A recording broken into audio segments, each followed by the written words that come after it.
आज हम बात करने वाले हैं आरसी सर्किट। आरसी सर्किट में क्या करना है, हमें जो भी प्रोसेस देखना है ना, अभी अपन को क्या करना है, इनिशियली मेरा कैपेसिटर न्यूट्रल है, बट अब जिस भी सर्किट में कैपेसिटर को लगाएंगे उसके साथ एक रेजिस्टर भी लगा देंगे। ठीक, रेजिस्टर लगा दिया तो कैपेसिटर का प्रोसेस देखेंगे कैसे कैसे वो चार्ज हो रहा है। इनिशियली अनचार्ज था, कुछ टाइम के बाद उसमें कुछ चार्ज आ जाएगा और finally after a long time वो कम्प्लीटली चार्ज हो जाएगा। ठीक है, जब वो कम्प्लीटली चार्ज हो जाएगा तो हम उसको बोलेंगे स्टेडी स्टेट। अब as far as CBSE is concerned, आज के टॉपिक से ना 2 क्वेश्चन जरूर पूछे जाते हैं। सुनो, और न्यूमेरिकल है, आरओसी का कॉम्पिटिशन आपको बतेरे न्यूमेरिकल देखने को मिलेगी। रियलिटी में पूछा बोला जाता है कि just after the switch is closed, जैसे सर्किट का जस्ट स्विच को क्लोज किया तब और आफ्टर अ लॉन्ग टाइम, तो just after the switch is close यानी एट t इक्वल्स टू 0 के बारे में बात करेगा, और आफ्टर अ लॉन्ग टाइम के मतलब है t इक्वल टू इंफिनिटी में बात करेगा, यानी कैपेसिटर इज कंप्लीटली चार्ज। तो हम देखेंगे उन न्यूमेरिकल्स को सोल्व करने का तरीका, पहली बात। दूसरी बात, इस पूरे प्रोसेस में जब वो न्यूट्रल था और धीरे धीरे वो कंप्लीटली चार्ज हो गया है, तो कैसे चार्ज, उसका चार्ज का जो फ्लो था, क्या वो इंक्रीज, कैसे वो धीरे धीरे इंक्रीज कर रहा है, क्या उसका चार्ज वर्सेस टाइम का ग्राफ है। चार्ज वर्सेस टाइम का ग्राफ है तो हम आई वर्सेस टाइम का भी ग्राफ बना सकते हैं, यानी करंट वर्सेस टाइम का भी ग्राफ बना सकते हैं। तो ये सारा प्रोसेस हम पढ़ने वाले हैं। फिर कह रहा हूँ सीबीएसई में 3 नंबर का न्यूमेरिकल पक्का पूछा जाएगा, बट 2 ही कंडीशन पे, या तो just after the switch is close, मतलब just before just after the switch is close, या after a very long time, यानी t इक्वल टू 0 पे या t इक्वल टू इंफिनिटी। बात समझ में आ रही है? चलिए अब स्टार्ट करते हैं। तो आज हम बात करने वाले हैं आरसी सर्किट के बारे में। आरसी सर्किट यानी हमने एक रेजिस्टर लगाया, एक कैपेसिटर लगाया जिसकी कैपेसिटेंस C मानी, और इसको हमने एक बैटरी के साथ कनेक्टेड कर दिया। This is switch having potential difference V volt. ठीक, अब जैसे स्विच को दबाएंगे एट t इक्वल टू 0 में बात कर रहे हैं, इनिशियली कैपेसिटर चार्ज नहीं है बच्चों, तो एट t इक्वल टू 0, ठीक, देखो इस पे कोई चार्ज नहीं है, यानी Q की वैल्यू 0 है, Q की वैल्यू 0 है, C तो 0/CV होता है, यानी there is no potential difference across this capacitor. अगर इस कैपेसिटर के अक्रॉस पोटेंशियल डिफरेंस नहीं है तो या तो 0V मानो, ये भी V, ये भी V, ये 0, ये 0, इसके अक्रॉस कोई पोटेंशियल डिफरेंस है ही नहीं, तो इसके अक्रॉस कितना पोटेंशियल डिफरेंस आ गया? 0। यानी मैं ये कह सकता हूं कि एट t इक्वल टू 0 पर कैपेसिटर सर्किट में हो या ना हो उसका कोई फर्क पड़ने वाला, तो सिंपली मैं इसको बोल सकता हूं कि कैपेसिटर इज शॉर्ट सर्किट। नहीं आया बच्चों समझ में? ये लाइन पे ध्यान देना, क्योंकि न्यूमेरिकल में ये 2 ही लिमिट आपको बाउंड्री कंडीशन गिवन होगी, या तो t इक्वल टू 0 बोला जाता है, साफ क्लियरली मेंशन किया जाएगा कि just after the switch is closed, just after the switch is closed का मतलब यही कंडीशन, और after a very long time या आफ्टर अ इनफाइनाइट टाइम। तो विल कम टू नो, पहले इसके बारे में बताओ कि अगर मैं t इक्वल टू 0 पे सर्किट का जैसे स्विच ऑन करता हूं, ये पोटेंशियल डिफरेंस, ये पोटेंशियल डिफरेंस, इस इनिशियली इसमें कोई चार्ज है नहीं, तो इसके अक्रॉस पोटेंशियल डिफरेंस 0, यानी इस सर्किट में अगर मैं इसको ना भी बनाऊं तो काम चलने वाला है, यानी इसका मैं इक्विवेलेंट ऐसे बना सकता हूं। ध्यान से देखो, ध्यान देना भाई, सर्किट में कैपेसिटर के अक्रॉस पोटेंशियल डिफरेंस है नहीं, तो बनाने का कोई यूज है नहीं। तो ये R हो गया, ये V हो गया, बोलो सर्किट में करंट कितना हुआ? V/V। अब सुनो, ये है t इक्वल टू 0 पे, तो ऑब्वियसली यहाँ पर भी करंट देखो वही रिलेशन आएगा। I की वैल्यू कितनी आएगी बच्चों? V/R। आफ्टर t टाइम, कुछ टाइम के बाद क्या हुआ होगा बच्चों? ऑब्वियसली ये चार्ज होना स्टार्ट हो गया होगा, चार्ज होना स्टार्ट हो गया होगा तो इसके अक्रॉस कुछ ना कुछ पोटेंशियल डिफरेंस आ गया होगा। तो आफ्टर t टाइम देखते हैं अपन, आफ्टर t टाइम, ध्यान से देखो, t टाइम के बाद क्या हो गया बच्चों? ये हमारे पास रेजिस्टर ही है, इसके अक्रॉस हमने मान लिया लेट्स से इस पे +Q चार्ज आ गया और इसमें -Q चार्ज आ गया, और ये हमारे पास वही सेल, ये स्विच अपन ने क्लोज किया हुआ है, ये बैटरी। ध्यान बच्चों, इसके अक्रॉस 0, ये 0, ये B, ये B। ध्यान से देखो, कैपेसिटर की कैपेसिटेंस C है, चार्ज Q आ गया, तो what is the potential difference across this capacitor? Q by C, Q by, यानी इस वाली प्लेट का पोटेंशियल है Q by C, इसका 0 है, तभी तो जाके Q by C का पोटेंशियल डिफरेंस आया। And what is the potential difference across this resistor? यहाँ पर B है, यहाँ पर Q by C है, तो पोटेंशियल डिफरेंस कितना बना? V minus Q by C। Current in this circuit बोलो कितना बना? Very good. I की वैल्यू बनी भैया potential difference across this resistor. अरे ऐसे में देखो सर्किट थ्योरी में ये तो पढ़ा था कि रेजिस्टेंस के दोनों एंड्स के अक्रॉस पोटेंशियल पता लग जाएगा, तो पोटेंशियल डिफरेंस पता लग जाएगा, पोटेंशियल डिफरेंस पता लग जाएगा तो R से डिवाइड कर देंगे, R से डिवाइड कर देंगे तो I पता लग जाएगा। तो V minus Q by C divided by centimetre. ये I जो है आपका T टाइम, बोलो कोई दिक्कत, कोई परेशानी, कोई कष्ट है ना बच्चों? आप सुनो, इसको थोड़ा और मॉडिफाई करो। I की वैल्यू देखो बच्चों, क्या मैं एलसीएम ले लूं? तो CV minus Q by R, done है। ये करंट आया मेरे पास किसी भी टाइम t पर। अच्छा, इस टाइम t पर जो ये चार्ज आया है, क्या मैं ये चार्ज कैलकुलेट कर सकता हूँ? बिल्कुल कर सकता हूँ। बोलो कैसे करें? देखो I as a function of Q आ गया, I as a function of Q आ गया, C नीचे आएगा ना, बिल्कुल आएगा। I as a function of, देखो I as a function of Q आ गया। अब I as a function of Q अगर मुझे Q कैलकुलेट करना है तो बताओ I को क्या लिखूं? dq by dt। I को क्या लिखूं? मैं लिख सकता हूं ना, किसी भी स्टैंड पर अगर मैं बात करूं तो I की वैल्यू को देखो क्या लिख सकता हूं? dq by, और ये किसके बराबर है बच्चों? CV minus Q by RC। ध्यान से देखो, इधर dq है, इधर Q का फंक्शन है, तो Q वाले फंक्शन को नीचे ले आओ, बाकी dt को इधर लेके आ जाओ। तो dq की वैल्यू देखो क्या बनी? CV minus Q, this is equals to dt by RC। मुझे तो चार्ज निकालना है, और लिमिट देखिए। अब देखो एक चीज और बताता हूँ, ये इनिशियल टाइम था 0, एक कोई भी इंटरमीडिएट टाइम है t, after a long time का मतलब जब capacitor is completely charge, capacitor is completely charge, तो अपन ये मानते हैं कि वो time t equal to infinity पे आया होगा।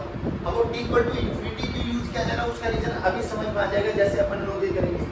रियलिटी में बताऊं तो कैपेसिटर कभी भी कंप्लीटली चार्ज होता ही नहीं, वो क्यों नहीं आएगा वो अभी तुझे समझ में आ जाता है। तो सब्स्टिट्यूशन मेथड लगाओ। देखो शायद आप लोगों ने इंटीग्रेशन पढ़ा है, मान लो dx by a minus x है, अगर अपन को इसका इंटीग्रेशन करना है तो a minus x को लेट अस सपोज t मान लेते हैं। Let us suppose a minus x को क्या मान लो? t। इसको डिफरेंशिएट, जिसको मानना है सब्स्टिट्यूट किया उसको डिफरेंशिएट कर दो, क्योंकि नीचे तो t आ जाएगा, ऊपर तो dx है, dx थोड़ी ना चाहिए, मुझे तो dt चाहिए, तो इसको डिफरेंशिएट करो। a कांस्टेंट है, डिफरेंशिएशन 0 माइनस dx, और यहाँ पर क्या आ जाएगा?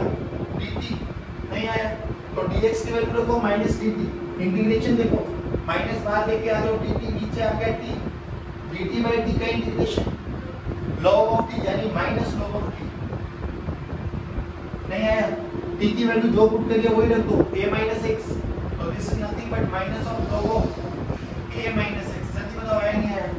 सिमिलरली ऐसे आप चाहो तो इसको भी कर सकते हो।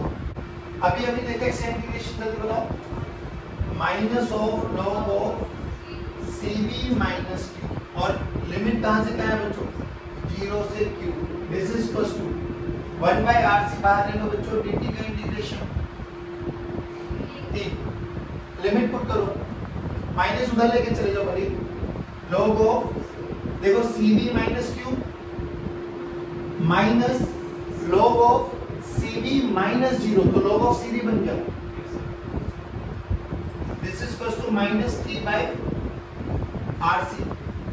अब यहाँ पे देखो log m minus log m का फॉर्मूला लगाओ, जल्दी करो। log of cv minus q by cv, this is equal to minus t by rc।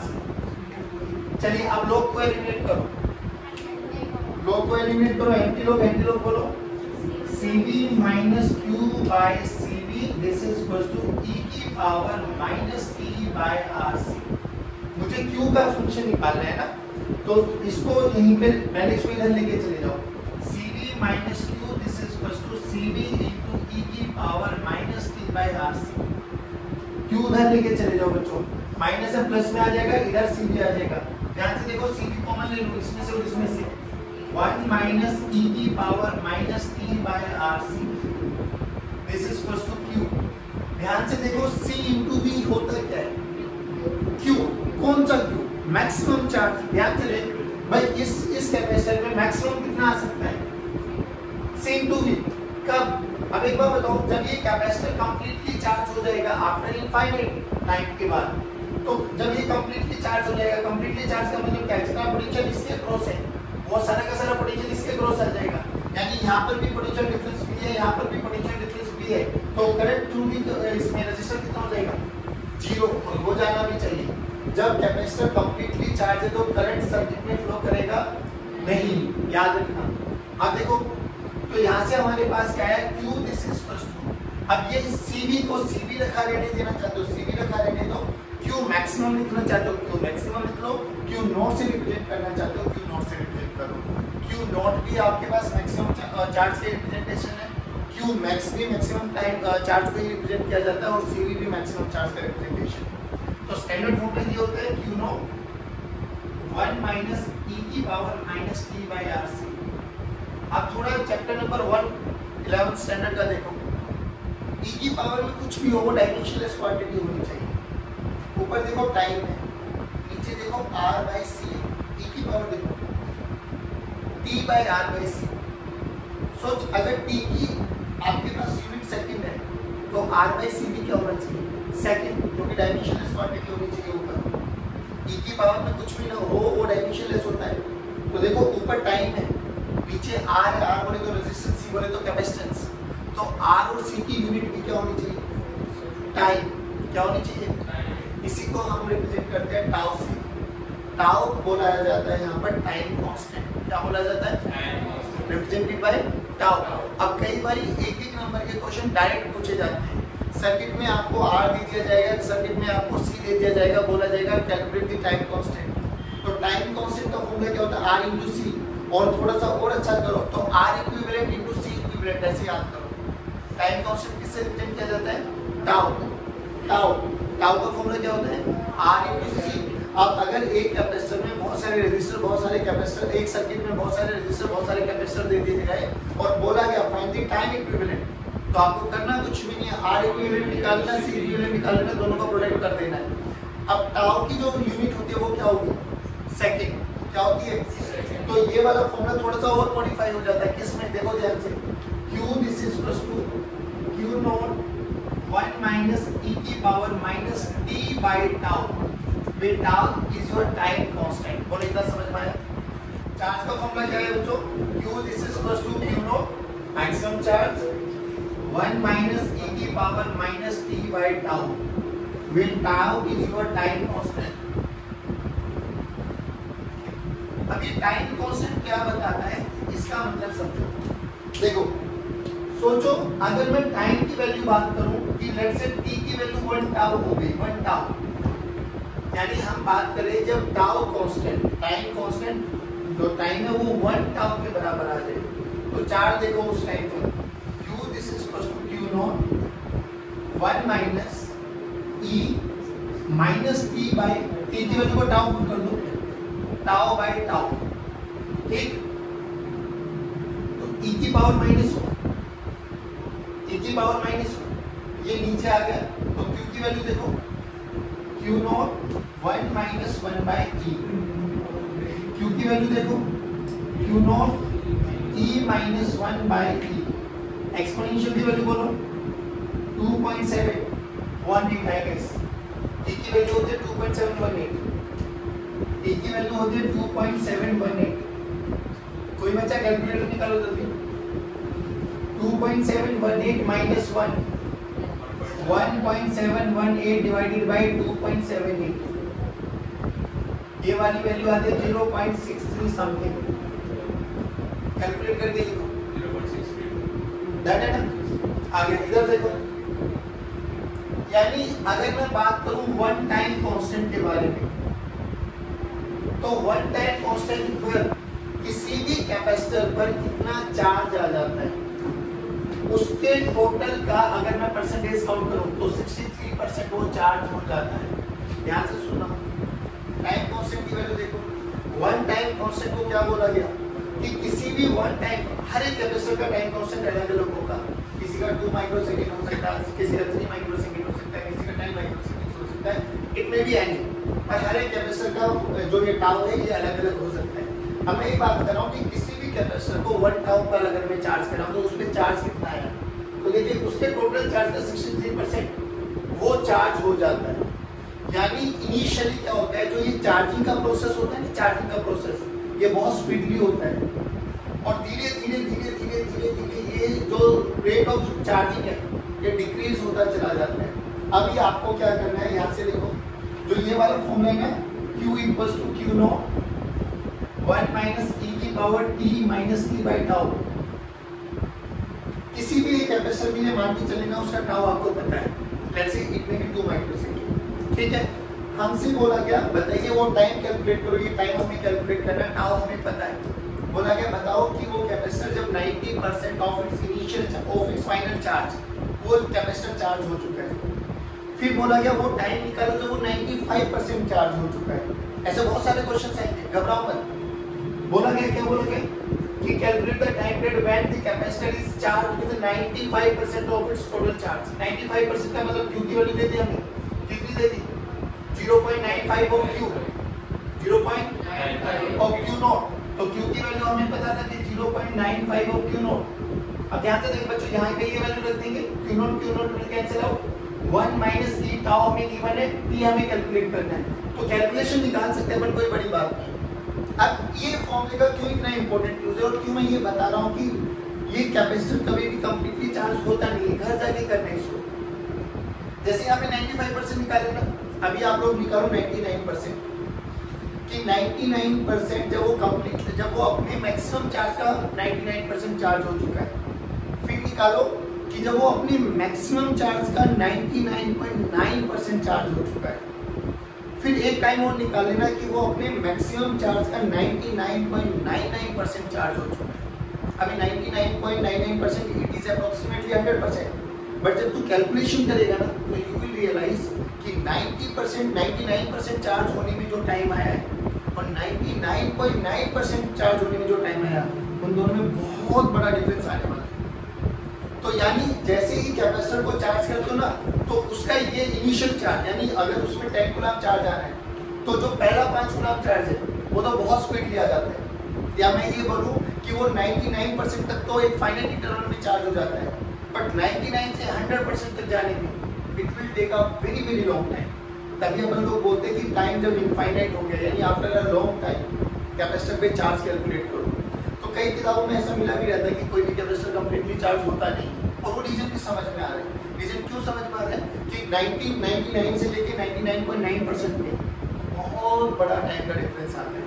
ये क्वेश्चन इसीलिए कराए जाते हैं कि आपको बताया जाए, रियलिटी में फील ये आती है कि कैपेसिटर स्टेडी स्टेट का मतलब वो 99% पे भी चार्ज माना जाता है, 100% तो वो कभी भी चार्ज होगा। और ऐसे क्वेश्चन कर सकते हो। अब ऐसे पूछा जाता है कि मान लो उसकी कोई भी एनर्जी है, उसकी एनर्जी मैक्सिमम थी, let's say U maximum energy.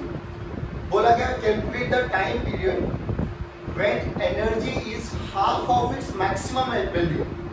उसकी मैक्सिमम एनर्जी मान लो अगर 100 जूल है, तो पूछा गया कि बताओ 50% 50 जूल होने में कितना टाइम लगेगा। आप बताओ कैसे करें, रिलेशन तो ये है हमारे पास। तो देखो ध्यान से, यहाँ से हम चार्ज निकाल सकते हैं। हमसे क्या बोला गया, मैक्सिमम एनर्जी का हाफ कितने टाइम में हो जाएगा। तो बेसिकली मुझे ये पता लग जाए। अब मैक्सिमम एनर्जी चार्ज की टर्म्स में बोलो, U equals to half U square by C। नहीं आया बच्चों। अब बोलो ये हाफ कब होगा तो कितना चार्ज आ जाए, एनर्जी हाफ कब होगी और उसमें कितना चार्ज आना चाहिए उस टाइम, Q/2 या Q/√2? Q/√2 charge. ऐसे क्या देखो भाई, ये मैक्सिमम चार्ज है, मैक्सिमम एनर्जी है। बोला गया मैक्सिमम एनर्जी का हाफ कितने टाइम में आएगा। तो चार्ज देखो ना, मैक्सिमम एनर्जी के हाफ के लिए कितना चार्ज चाहिए, तो मैक्सिमम एनर्जी U है। मान लो उस टाइम पर जो चार्ज था, लेट्स से ये आ गया U डैश, मान लिया U डैश हाफ एनर्जी है, तो U डैश इज U/2, और U/2 के लिए मैंने मान लिया कि चार्ज की value Q square by C आ गई। अभी स्मॉल q की वैल्यू कितनी हो जानी चाहिए, कैपिटल Q/√2। स्मॉल क्यू की वैल्यू कितनी हो जानी चाहिए, कैपिटल क्यू बाय रूट 2। हमें पुट करके देख रहे हैं यहाँ पर, तो देखो ये क्यू स्क्वायर रूट 2 का स्क्वायर 2, अरे बोल भाई, तो ये u बाय 2 आ जाएगा। बात समझ में आई? तो यहाँ पे क्या रख दो, q by root 2, this is equals to q, q क्या है, maximum time 1 minus e minus t by tau, tau आपको इवन होगा, क्या टाइम निकाल सकते हो। सेम ऐसे पूछा गया कि मैक्सिमम एनर्जी का 3/4 हो जाए, बताओ कितने टाइम में, तो बोलो उसमें कितना चार्ज होना चाहिए, 3/4 रूट 3/2 चार्ज आ जाना चाहिए। हमें सिंपल सी बात देखना है, यहाँ पे स्क्वायर करना है ना, रूट करना है बेसिकली। तुम्हें तो रूट करोगे तो यहाँ पे स्क्वायर कैंसिल आउट हो जाएगा, यहाँ का रूट 4 का रूट 2 आ जाएगा और 3 का रूट 3 रहेगा। नहीं है, जल्दी बताओ क्या ऐसे टाइप की न्यूमेरिकल कर सकते हो। एक चीज और बताओ, अब तुम्हें इस रिलेशन से थोड़ा सा और फटा दिलाता हूँ यहाँ। सो t की वैल्यू 0, t की वैल्यू 0 पुट करो, q equal to q naught 1 minus e की power minus t by tau, that है भाई। t की वैल्यू 0 पुट करो, t की वैल्यू 0 का मतलब इनिशियल टाइम, t की वैल्यू 0 का मतलब सारे बोल रहा हूं। तो देखो t की वैल्यू 0 पुट करो तो e की पावर 0, e की पावर 0 का मतलब 1, 1 माइनस 1 0 इनटू समथिंग, तो इनिशियली चार्ज। अब थोड़ा सा फ्लैशबैक में आओ, जब हमने स्विच को ऑन किया था तो कैपेसिटर न्यूट्रल था, रेजिस्टर के अक्रॉस पोटेंशियल डिफरेंस V आया था, करंट क्या था maximum I equal to V by R, नहीं आया, नहीं आया, करंट मैक्सिमम था, चार्ज 0 था, t इक्वल टू 0 पे, t equal to infinite, infinite का मतलब जब वो कंप्लीटली चार्ज, बोलो e की पावर इंफिनिटी, e की पावर इंफिनिटी का मतलब 0, अरे यार e की पावर इंफिनिटी का मतलब अब 0 1 minus 0 1 into q not, q not बोले तो मैक्सिमम चार्ज, यानी t इक्वल टू इंफिनिटी पे चार्ज मैक्सिमम हो चुका है। चार्ज मैक्सिमम होने का मतलब कैपेसिटर इज कंप्लीटली, और कैपेसिटर इज कंप्लीटली चार्ज का मतलब जो पोटेंशियल डिफरेंस हमने लगाया था वही पोटेंशियल डिफरेंस कैपेसिटर के अक्रॉस आ गया, तो रेजिस्टर में करंट। अब थोड़ा सा दोनों को वो करो कंपेयर, t इक्वल टू 0 पर करंट मैक्सिमम था चार्ज, t इंफिनिटी पे चार्ज, करंट नहीं आया बच्चों, पक्की बात। अब यहाँ पे देखो q एक्सपोनेंशियल का फंक्शन है, एक्सपोनेंशियल का फंक्शन है, तो याद करो आप लोगों ने शायद 11th में y इक्वल टू e की पावर माइनस x और y इक्वल टू e की पावर प्लस x के ग्राफ पढ़े होंगे। e की पावर प्लस x का ऐसे शेप में जाती थी, याद है, एक्सपोनेंशियल का ग्राफ याद है, आ दो। तो q as a function of time का अगर आप ग्राफ बनाओ, q as a function of time with respect to time, तो ग्राफ एक एक्सपोनेंशियल ग्राफ है, 0 से स्टार्ट क्यों हो रहा है, क्योंकि t इक्वल टू 0 पे चार्ज क्या है, t इक्वल टू 0 पे चार्ज क्या है। तो एक चीज और बताओ, जब हम बात कर रहे थे कि टाइम, जब टाइम 1 टाउ के बराबर हो गया, 1 टाउ के बराबर, तो ये अपनी टोटल चार्ज का 63% ऑलरेडी चार्ज हो चुका होगा, नहीं है बच्चों, तो ये 0.63 ऑफ क्यू नोट, और ये वाला क्या है मैक्सिमम क्यू नोट मान लेते हैं। बात समझ में, बात समझ में बच्चों। तो ये एक आपके पास एक्सपोनेंशियल ग्राफ जाते हैं कि t इक्वल टू 0 पे चार्ज 0 है, 1 टाउ पर ये अपने टोटल चार्ज का 63% चार्ज हो चुका होगा, और फिर धीरे धीरे धीरे धीरे धीरे धीरे इंफिनिटी तक ये चार्ज हो चुका होगा। बात समझ में आ गई। अभी बोल दो, अगर q की वैल्यू हमें पता है, क्या किसी भी इंस्टेंट पे मैं करंट निकाल सकता हूँ।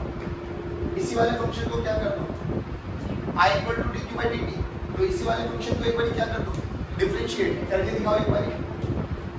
I this is equal to, इस वाले फंक्शन को डिफरेंशिएट करो, जल्दी करो ना please. I equal to dq by dt, ध्यान से देखो,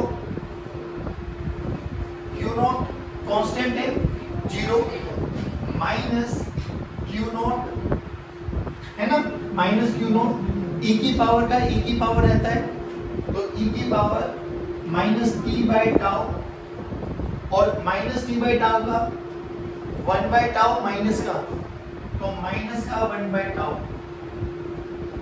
माइनस माइनस प्लस, तो i की वैल्यू देखो q नॉट e की power minus t by tau divided by tau, और तुझे याद रखना है तो टाउ की वैल्यू को r इंटू सी भी रख सकता है, टाउ की वैल्यू को r इंटू सी रख, I this is equal to q naught by r into C into e की power minus t by tau, बच्चों ध्यान से देखो, Q नोट बाई सी क्या होता है? Q नोट बाई सी क्या होता है? V by Q note maximum charge है, C उसकी कैपेसिटेंस है, तो Q बाई C क्या होता है? V। और V बाई R क्या हो गया? I। ये V बाई R वही वाला करंट है जो मैक्सिमम करंट था स्टार्टिंग में। तो basically it's a relation between I this is equals to I naught e की power minus t by tau. नहीं आया बच्चों?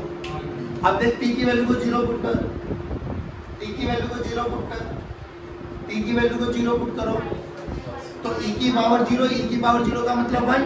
तो इनिशियली जब t इक्वल टू 0 था, i की वैल्यू i नोट t थी, यानी basically v by r। t equal to infinity put करो, तो e की पावर इंफिनिटी 0, 0 इनटू समथिंग, यानी i 0। बात समझ में आ गई? अब t की वैल्यू को 1 टाउ पुट करो, कैलकुलेटर यूज करें भाई। t की वैल्यू को 1 टाउ, नहीं 1 टाउ, t की वैल्यू को 1 टाउ पुट करो, तो i की वैल्यू देखो क्या आ गई बच्चों? i this is equal to i naught e की पावर माइनस 1, यानी basically i naught by e, i naught by, और e की वैल्यू होती है 2.718, तो 1 बाय 2.718 करो, 1 बाय 2.718, ये आएगा 0.37, 0.37, ठीक है? चलो छोड़ दे बाबू, छोड़ दे। नहीं नहीं बेटे छोड़, दिल पे नहीं लेना बिल्कुल।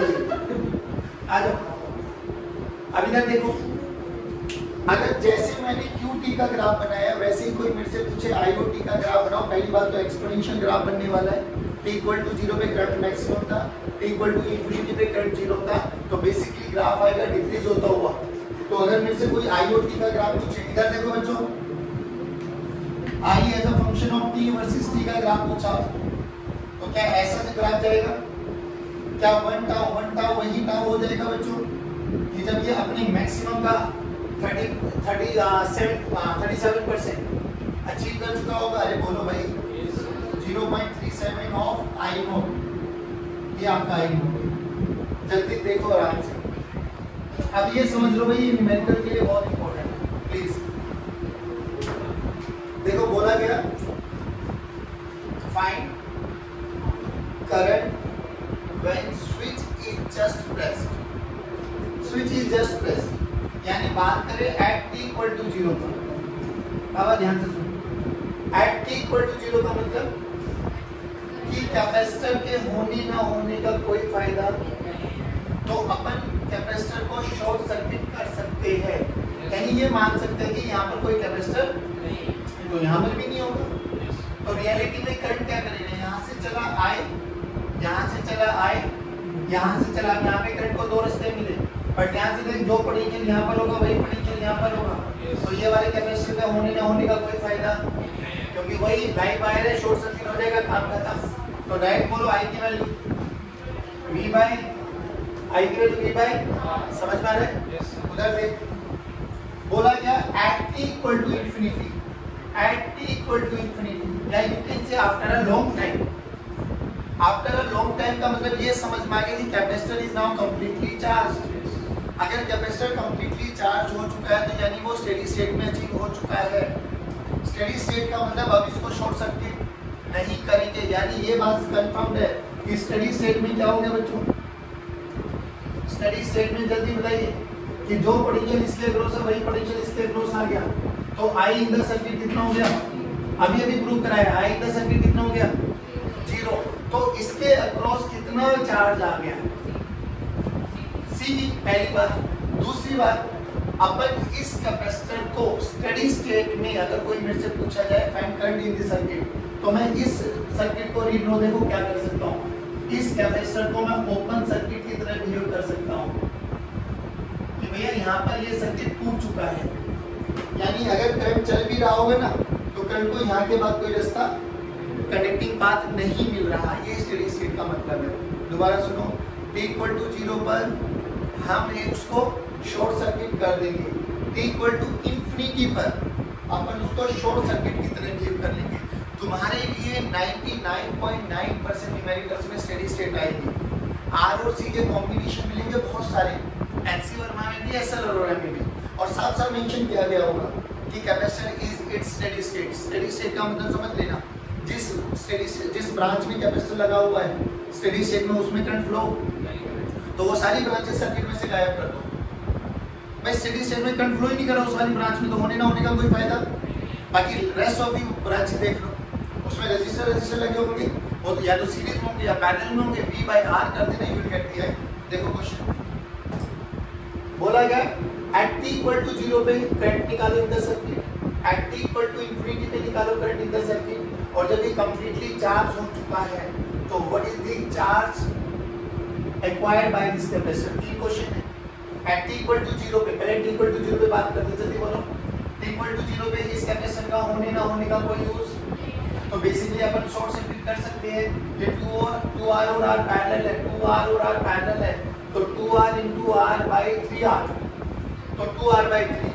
तो देखो एक कैपेसिटर बना, ये रजिस्टर बना R, और ये रजिस्टर बना 2R by 3। देखो ध्यान से सही किया, क्या इसमें करंट निकाल सकते हो बच्चों? अब ये हो जाएगा 5R by 3, 5R by 3 by V, मतलब V by 5R by 3, खत्म, जो भी आया आंसर आ गया। आफ्टर लॉन्ग टाइम, जल्दी बोलो लॉन्ग टाइम का मतलब। अब इस वाली ब्रांच का कोई फायदा, तो at t equal to infinity में बोलो, at t equal to infinity में बोलो R और R सीरीज, तो I कितना हो गया? V by 2R। अबे ऐसे क्या कर रहे हो भाई, V by 2R नहीं आया बच्चों। अच्छा, अब जो कि ये कंप्लीटली चार्ज हो चुका है, तो बोला गया what is the potential across this capacitor. Simple सी बात बता, करंट पता लग गया? अरे बोल भाई। yes, अब सुनो ध्यान से, V 0 V 0 0 0। अब सोच ये कैपेसिटर कंप्लीटली चार्ज है, तो जो करंट जाएगा वो इसमें जाएगा, तो ये रेजिस्टर के होने ना होने का कोई फायदा। अगर ये 0 है तो इसके अक्रॉस भी। सोच मुझे कैसे भी करके ये वाला पोटेंशियल पता लग जाए, चार्ज ही तो निकालना मुझे, C मुझे पता ही है, इस कैपेसिटर के अक्रॉस पोटेंशियल पता लग जाए तो Q into C into V कर दूंगा, चार्ज भी आ गया। अब ये x कैसे निकालूं? यहाँ से यहाँ पार्शियल KVL लगाऊं, V प्लस से माइनस, कितना माइनस? I देख, I स्टेडी स्टेट में ये चल रहा है, तो V बाय, तो minus I by I into R, तो VR by, this is equal to Vx, तो Vx की वैल्यू बोलो V बाय, तो यहाँ पे V बाय 2 आ गया, ये 0 आ गया, तो पोटेंशियल डिफरेंस कितना बना? V by 2। कैपेसिटेंस कितनी बनी? C, तो शार्ट बोलो C into V by 2, I नहीं बट टू समझ। एक बार समराइज कर देता हूँ 2 मिनट में सुनो कि रियलिटी में हम लोगों ने आज RC सर्किट पढ़े, और RC सर्किट में जो ये लास्ट वाले न्यूमेरिकल्स पढ़े हैं बच्चों, CBSE में बहुत आते हैं।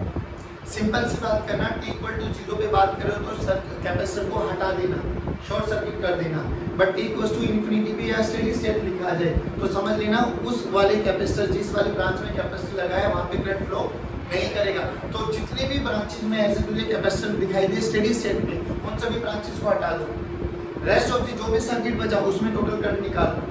फिर हमसे पूछा जाता है उस कैपेसिटर पे स्टेडी स्टेट में बताओ फाइनल चार्ज कितना आया होगा, तो हमें कैपेसिटर की दोनों टर्मिनल्स के अक्रॉस पोटेंशियल डिफरेंस चाहिए।